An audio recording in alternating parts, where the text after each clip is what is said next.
Amis des colis de fans, bonjour.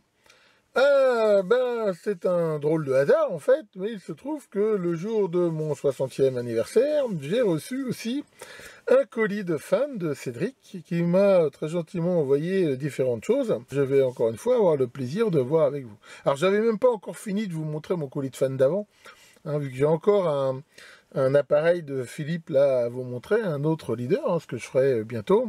Mais je ne résiste pas au plaisir de découvrir avec vous là ce nouvel arrivage. Alors dans ce colis, il y avait entre autres cet appareil ici, qui comme on peut le voir est un Optical Power Meter. Il n'y a pas vraiment de marque. Donc on peut voir, alors là bon, c'est écrit en chinois, moi je parle pas trop le mandarin. Enfin apparemment ça serait un AUA 9. Donc il peut mesurer de la puissance sur des longueurs d'onde ayant de 850 à 1625 nanomètres, avec apparemment une précision de plus ou moins 0,2 dB, et avec un range voilà, de moins 70 à 10 dB. Alors 2 dB c'est une unité relative, je suppose que c'est relatif à une valeur de référence. Alors bizarrement cet appareil, quand je l'ai eu, il n'a pas fonctionné tout de suite. En fait j'ai mis des piles dedans, hein, il s'alimente avec deux piles de 1,5 volts, et il ne fonctionnait pas. Alors je l'ai ouvert, j'ai fait différents tests, j'ai vu un condensateur qui me paraissait bizarre, j'en ai dessoudé un côté pour le tester, mais il était bon, je l'ai remis, et après ça s'est mis à fonctionner. Alors, est-ce que ça venait d'un mauvais contact? Est-ce que ça venait de ce condensateur? Est-ce que, comme souvent sur ces appareils qui ont une mise en route qui fonctionne avec des...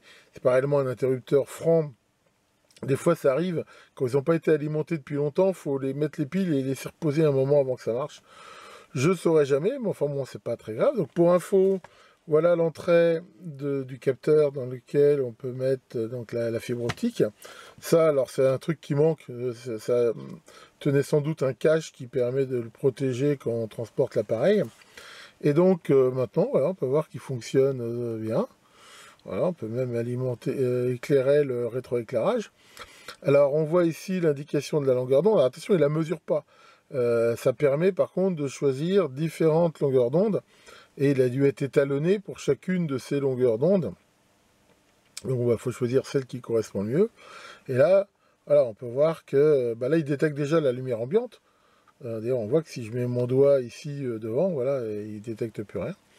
Et donc il affiche soit la puissance en dB ou en nanowatts, a priori. Voilà. Et reste ici ce système là de 0, qui à mon avis doit permettre sans doute de faire des mesures relatives. Ou voilà, bon moi j'ai pas la doc. Bon, à vrai dire, j'utilise pas réellement pour l'instant de fibre optique, mais bon c'est un appareil qui pourra toujours éventuellement servir. Enfin voilà, on voit déjà ce système. Alors après il y avait plein de choses, par exemple ce disjoncteur, donc ça c'est un disjoncteur thermique qui est donné pour 2 ampères, et voilà, qui s'enclenche et qui saute automatiquement quand le courant dépasse 2 ampères. Alors je l'ai testé, il fonctionne, mais comme tous ces disjoncteurs qui marchent plutôt thermiques, ils sont un petit peu lents à la détente, parce que là par exemple si je le mets en route, voilà, là j'ai un courant qui dépasse largement 2 ampères, mais on voit qu'il ne saute pas tout de suite. Et en même temps, si je fais là, on voit entre les deux, il y a quand même à peu près 200 millivolts, hein, il y a toujours un petit peu de perte. Voilà, donc là, a priori, voilà, même à 2 ampères, j'arrive pas vraiment à le faire. Faut que je mette si je mets mes alimes en parallèle, apparemment, j'arrive au bout d'un moment à avoir assez de... Tac, voilà, pour qu'il saute. Mais on voit que c'est quand même quelque chose d'assez lent. Il faut déjà dépasser le courant de façon assez importante. Enfin bon, maintenant, voilà, le but de ces trucs-là, c'est pas d'être forcément très rapide, mais que c'est que si vraiment il y a quand même un trop fort courant pendant trop longtemps, ça le saute. On voit qu'il y a 2 trous filetés ici pour le monter éventuellement en face avant. Donc voilà pour ça. Alors il y avait aussi ce voltmètre, voilà, qui va de 22 à 32. Ça c'est bien sûr le cadran. Derrière, il faut sans doute voilà, le brancher et faire des mesures. Je vous renvoie sur ma vidéo que j'ai faite sur les galvanomètres pour savoir quel genre de mesures on peut faire pour pouvoir utiliser éventuellement ce genre d'engin.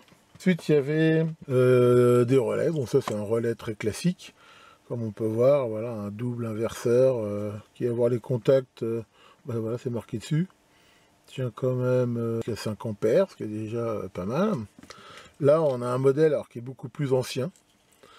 Voilà, là on peut voir, il date de 78, 28 volts qui tient 0,6 ampères.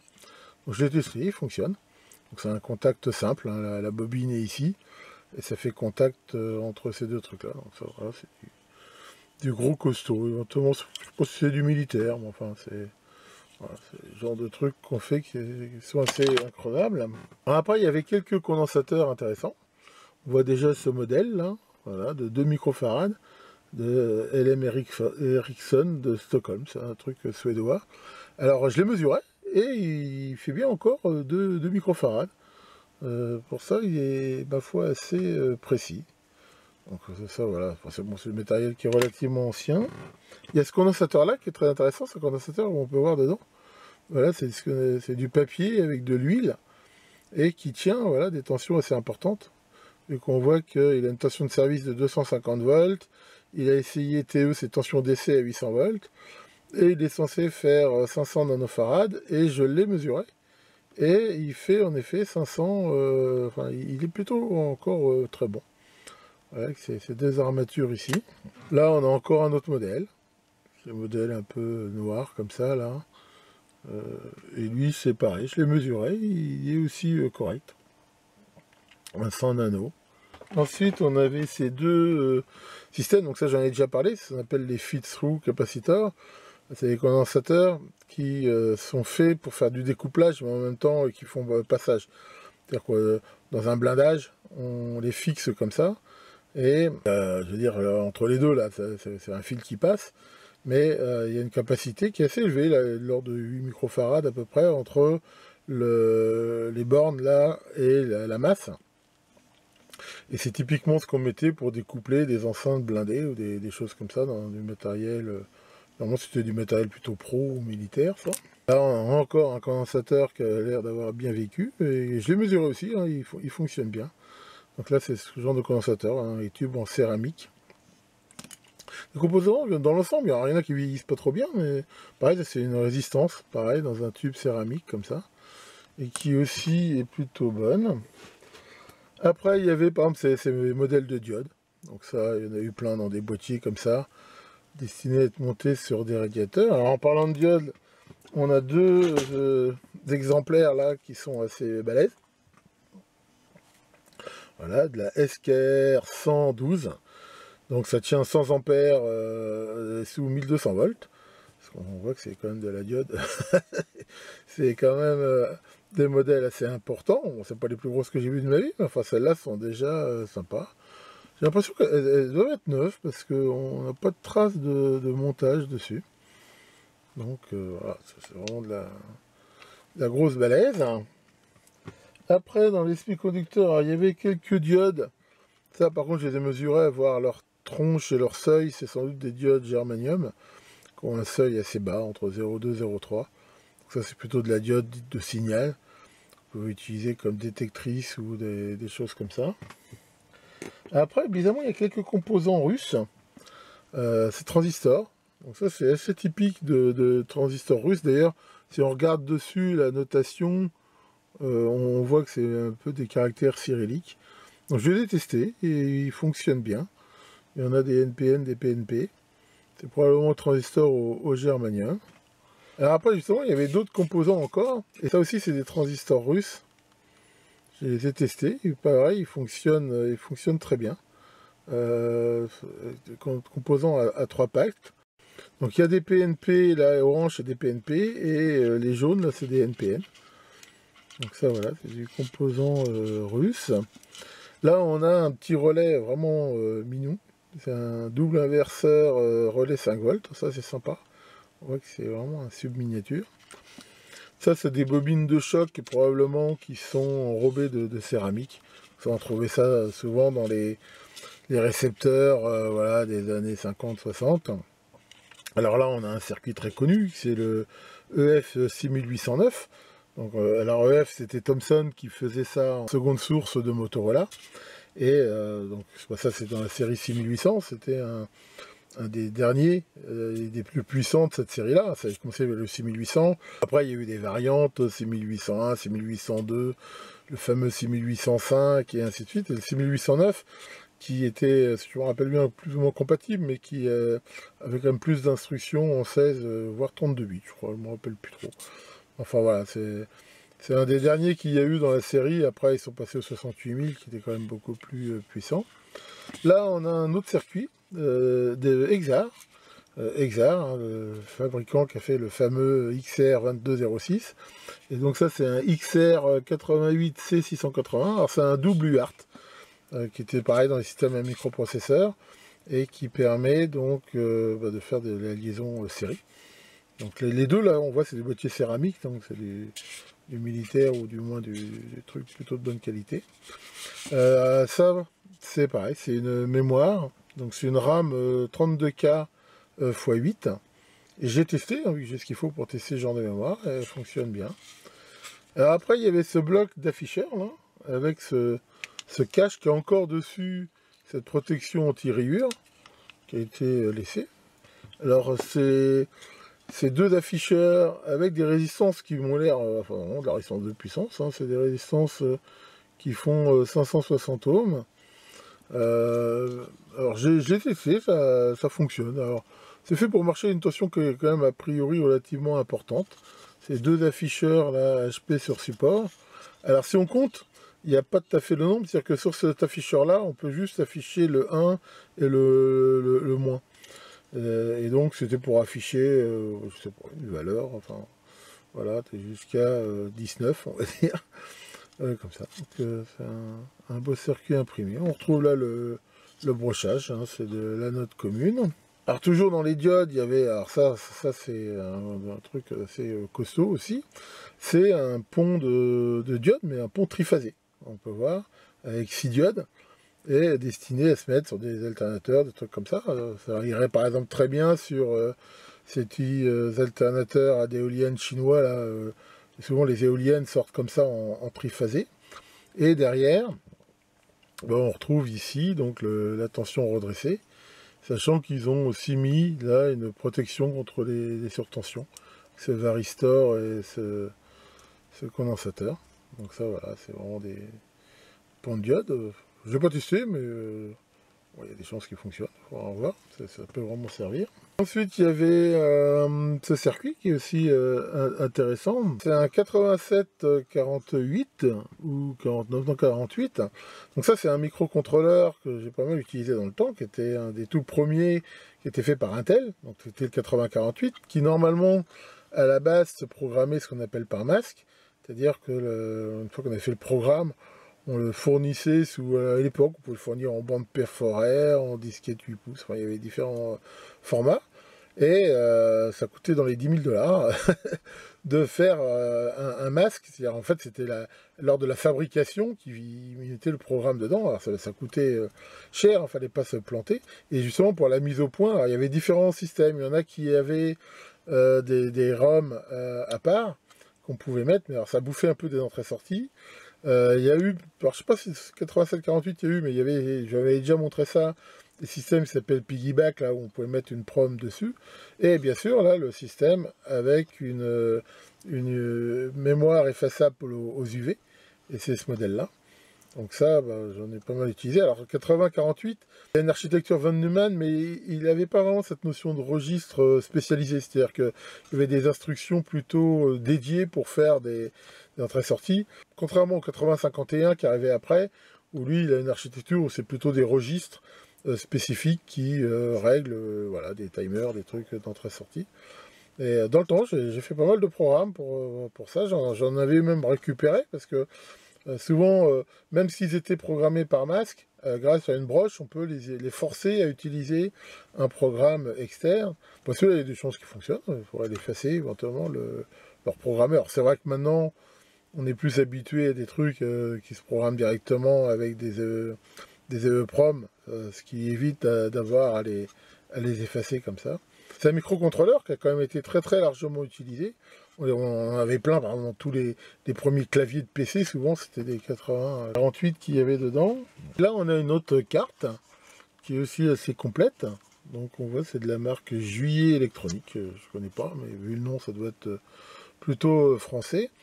Et bah là on retrouve une carte assez enfin usage général comme j'en ai souvent vu dans les trucs industriels où on voit ici 8 entrées par photocoupleur avec visualisation de l'état.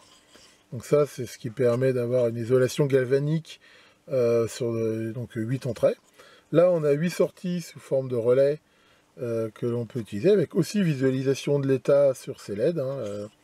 Ici comme ça, bien que là il y a 2 LED même, c'est pas 16, parce que ça se trouve c'est des doubles photocoupleurs avec il y a 2 LED par truc, comme on dit, c'est même si ça se trouve 16 entrées. Ensuite, bah là on a des ports série, là on voit que le fameux Max 232, et bah, a priori il y a la place pour éventuellement mettre un RTC, une Real Time Clock, mais là qui n'est pas branché, et bah, en fait elle est là. Si, elle est là, la temps réel. La pile, bizarrement, elle est là, mais il n'y en a pas de prévu. Enfin, si, voilà, c'est ça, le circuit, là, on voit le quartz horloger, et le petit condensateur variable pour régler la fréquence de l'oscillateur. Bon, voilà, donc c'est des cartes, après, voilà, elles ne sont pas forcément toutes peuplées, ça dépend des options. Et ça, alors, je ne sais pas ce que c'est comme microprocesseur, il faudrait enlever l'étiquette. Bon, j'arrive pas trop à voir, enfin bon, faudrait que je regarde, de toute façon... Il y a des chances que ça soit quand même totalement utilisable. Voici CPU 537-2. Je sais pas trop ce que c'est, je regarde. Enfin voilà, une belle carte. Il y a toutes les chances probablement de fonctionner encore. Ensuite, il y avait ça. Donc ça, c'est monté sur une sorte de plaque de plastique. Et alors c'est quand même relativement ancien. On peut voir un composant que je vous ai déjà montré, qui est assez intéressant. C'est on appelle un redresseur au sélénium. C'est fait office de diode, hein, quelque part. Et bah, c'était assez utilisé dans le temps, avant l'avènement, on va dire, des diodes de puissance. Et on trouvait ça dans les chargeurs de batterie, dans différentes choses. Et là, on a ce transfo. Donc là, il y a marqué 100 volts AC. Et là, on voit la sortie redressée. Donc en fait, c'est un circuit assez simple. Il y a ce transfo, le secondaire arrive là, donc sur ce redresseur, avec cette résistance d'émission de courant. Et ici, une tension continue. Ça devait être un module de quelque chose. Et last but not least, il y avait aussi ce générateur. Donc un PM5132, donc un générateur de fonction de 0,1 Hz à 2 MHz. Donc Philips, tout ce qui était PM, donc c'était Philips mesure. Pendant un moment, ils ont fait plein d'appareils de mesures de différentes choses. Il y avait des oscilloscopes, des alimes, enfin, qui avaient tous un peu ce look comme ça, avec une façade marron et différentes choses. Alors, il est bien mal en point, ce générateur. On peut voir qu'il manque ici un commutateur, un bouton. Donc, c'est typique de ces générateurs dits à conformateurs, dont je vous ai déjà longuement parlé dans une vidéo, donc qui permettent de faire voilà, différentes sortes d'ondes et voilà, dans toute une gamme de fréquences, avec cette option ici de vobulation.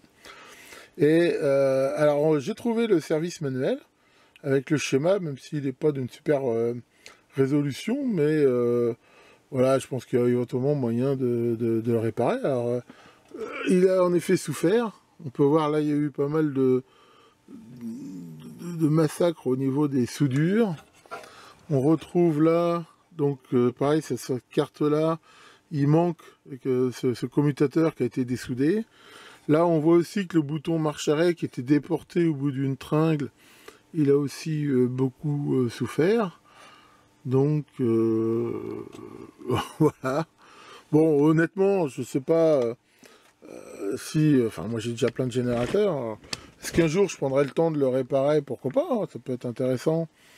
Et éventuellement de le refaire fonctionner, mais bon, je reconnais que c'est pas forcément dans mes priorités pour l'instant. Je pense que je ferai peut-être un jour, pourquoi pas, on pourra regarder justement le schéma, mais enfin voilà, c'est encore une fois, ils sont tous faits un petit peu de la même façon, c'est gêné analogique, comme je vous l'avais montré. Voilà donc pour la présentation de ce colis de fan, qui bien sûr m'a fait très plaisir, comme tous les colis de fans en fait. J'ai toujours beaucoup d'intérêt à vous présenter ça. C'est à chaque fois, je pense, une occasion de découvrir différentes choses. Donc voilà, alors bon, j'ai eu un week-end avec un peu d'imprévus, des clôtures encore à réparer, des mauvais contacts, une lampe chauffante qui s'est cassée, qu'il a fallu que je répare. Bon, je vais pas filmer parce que c'est des choses que je vous ai déjà montrées. Mais... En tout cas, un grand merci à tous ceux qui m'ont souhaité un bon anniversaire pour mes 60 ans. Donc 60 ans, voilà, comme le Terminator. Je suis vieux mais pas obsolète. J'ai pas mal de trucs encore donc à vous montrer. Comme je vous l'ai dit, l'autre appareil leader. Je travaille sur CP0128 qui, je pense, devrait en intéresser plus d'un, plus encore plein de trucs à faire. Comme d'hab, ce qui me manque, c'est plutôt le temps que les projets. Tiens Maurice, ça va Maurice? Qu'est-ce que tu me demandes? Est-ce que j'ai reçu ton message? Lequel? Celui où tu me demandes de te prêter 300 €? Ah non, je l'ai pas reçu celui-là. Là-dessus que le grand Electronicus, dieu des électroniciens, vous aide dans vos montages. Et à très bientôt pour de prochaines vidéos.